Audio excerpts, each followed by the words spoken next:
Good morning विद्यार्थी मित्रों, मैं दीपक सर प्रेम विद्या मंदिर से कक्षा 9 में अध्याय 5 जो है 5वां पाठ यूक्लिड की ज्योमेट्री का परिचय जो हमने कल स्टार्ट किया था। और हम कहाँ तक थे? कल तक हमने ये वाला हो गया था, यानी कि ये अभिगृहित जो हमने कल करवाए थे वो आपको लिखने के लिए भी दिए थे। अब उसके बाद आता है कि उसकी अवधारणाएं जो किस परिणामों के संदर्भ में कही गई है। तो उसकी जो अवधारणाएं हैं, जैसे कि यदि एक त्रिभुज का क्षेत्रफल एक आयत के क्षेत्रफल के बराबर हो और इस आयत का क्षेत्रफल एक वर्ग के क्षेत्रफल के बराबर हो तो त्रिभुज का क्षेत्रफल भी वर्ग के क्षेत्रफल के बराबर होगा। तो ऐसा ये सब अभिगृहित जो है, जैसे कि यहाँ पे ये जो है परिभाषा, ये यदि कोई राशि b किसी अन्य राशि a का एक भाग हो तो a को राशि b और एक अन्य राशि c के योग के रूप में लिखा जा सकता है। तो उसको लिखना हो तो हम कैसे लिखेंगे कि a बराबर b प्लस c।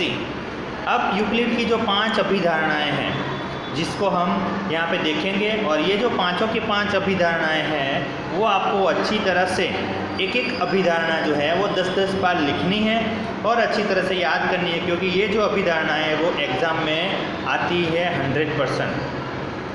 जिसमें से अभिधारणा एक है कि एक बिंदु से एक अन्य बिंदु तक एक सीधी रेखा खींची जा सकती है।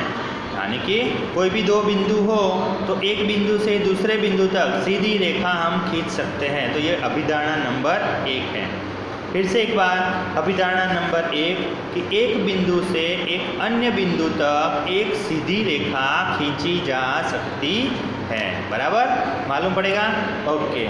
फिर उसमें कि अभिधारणा में बता दिए कि दो भिन्न बिंदुओं से होकर कम से कम एक रेखा अवश्य खींची जा सकती है, परंतु इससे यह नहीं ज्ञात होगा कि ऐसी एक से अधिक रेखाएं नहीं हो सकती। परंतु अपने समस्त कार्यों में यूक्लिड ने बिना कुछ बताए यह बार बार कल्पना की कि दो भिन्न बिंदुओं से एक रेखा ही खींची जा सकती है। जैसे हमको अभिगृहित 5.1 लिखा है कि दो भिन्न बिंदुओं से होकर एक अद्वितीय रेखा खींची जा सकती है। उसके लिए उदाहरण भी दिया है। देखो यहाँ पे ये P बिंदु है, ये Q बिंदु है, तो P और Q में से ये बड़ी वाली लाइन ही गुजर सकती है। P बिंदु में से ये इस तरफ यहाँ पे जैसे स्टार बना हुआ है वो बन सकता है, लेकिन वो एक ही बिंदु में से, जैसे Q है तो इसमें से ये वाली रेखा जाती है, इस तरफ की जाती है, इस तरफ की जाती है, लेकिन P और Q बिंदु में से खाली एक ही रेखा गुजर सकती है। बराबर? तो ये सत्य है। अब अभिधारणा नंबर 2 कि एक शांत रेखा को अनिश्चित रूप से बढ़ाया जा सकता है। एक शांत रेखा जो है जिसका आकलन रेखाखंड कहते हैं, शांत रेखा जो है तो उसको हम रेखाखंड कहते हैं। वो रेखाखंड को हम, जैसे कि ये रेखाखंड है ए बी रेखाखंड है। अब ए को थोड़ा आगे बढ़ाना है तो बढ़ा सकते हैं, और ये बी बिंदु को थोड़ा आगे बढ़ाना है तो बढ़ा सकते हैं। जैसे कि एक शांत रेखा को अनिश्चित रूप से बढ़ाया जा सकता है, तो ये उसका उदाहरण है। अब है अभिधारणा नंबर 3, किसी को केंद्र मानकर और किसी त्रिज्या से एक वृत्त खींचा जा सकता है। तो किसी को केंद्र, जैसे कि कोई एक पॉइंट ले लो और वहाँ से एक वृत्त खींचना है तो खींच सकते हो, यानी कि एक पॉइंट लेकर हम कितनी भी त्रिज्या लेनी है वो त्रिज्या लेकर उसका हम वृत्त खींच सकते हैं। और चौथा है सभी समकोण एक दूसरे के बराबर होते हैं। तो समकोण यानी कि वो 90 का कोण, तो सभी समकोण यानी कि 90-90 के कोण कैसे होते हैं? बराबर ही होते हैं। और 5वीं अभिधारणा, यदि एक सीधी रेखा दो सीधी रेखाओं पर गिरकर अपने एक ही ओर दो अंतःकोण इस प्रकार बनाए कि इस दोनों कोणों का योग मिलकर दो समकोणों से कम हो तो वे दोनों सीधी रेखाएं अनिश्चित रूप से बढ़ाए जाने पर उसी ओर मिलती है जिस ओर यह योग दो समकोणों से कम होता है। फिर से एक बार कि यदि एक सीधी रेखा दो सीधी रेखाओं पर गिरकर अपने एक ही ओर दो अंतःकोण इस प्रकार बनाए कि इन दोनों कोणों का योग मिलकर दो समकोणों से कम हो तो वे दोनों सीधी रेखाएं अनिश्चित रूप से बढ़ाए जाने पर उसी ओर मिलती है जिस ओर यह योग दो समकोणों से कम होता है।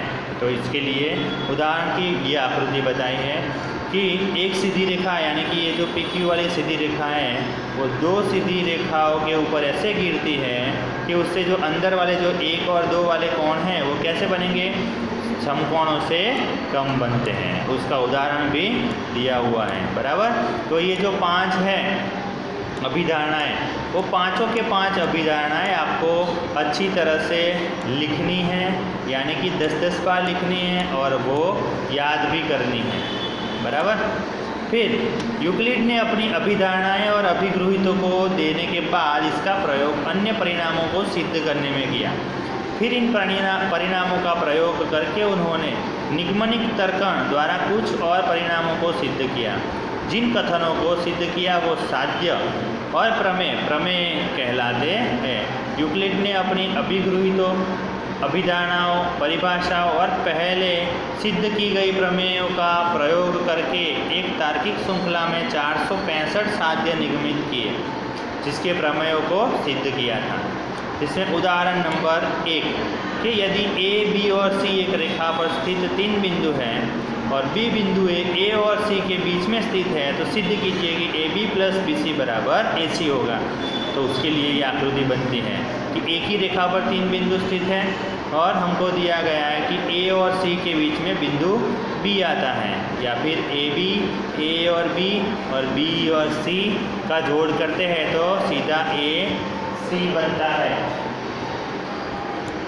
बराबर। तो उसका हल यहाँ पे हमको दिया है कि AB + BC के साथ AC समपाती है, ऐसे कहते हैं तो वो सिद्ध किया जाता है। AB + BC बराबर AC होता है। तो उदाहरण 2 सिद्ध कीजिए, एक दिए हुए रेखाखंड पर एक समबाहु त्रिभुज की रचना की जाती है। तो यहाँ पर आकृति उसका उत्तर भी दिया हुआ है कि एक AB, तो क्या है, वो लंबाई का एक रेखाखंड है जिसके ऊपर A से हम B तक का माप लेकर ऐसा एक चाप लगाएंगे और B पर से माप लेकर उतना ही माप लगाएंगे तो वहाँ पे C बिंदु आएगा। तो C बिंदु को A के साथ जोड़ दो, C बिंदु को B के साथ जोड़ दो, तो हमको A, B और C ऐसा त्रिभुज की रचना मिलेगी। तो आपको आज के होमवर्क में क्या क्या लिखना है कि जो वो जो थे अभिधारणाएं 1 से 5 अभिधारणाएं आपको 10 बार लिखनी है और उदाहरण 1 और उदाहरण 2 आपको कॉपी में लिखना है। अभिधारणाएं याद भी करनी है, हाँ, क्योंकि एग्जाम में वो आएगी। ओके, तो आज के लिए इतना। Thank you.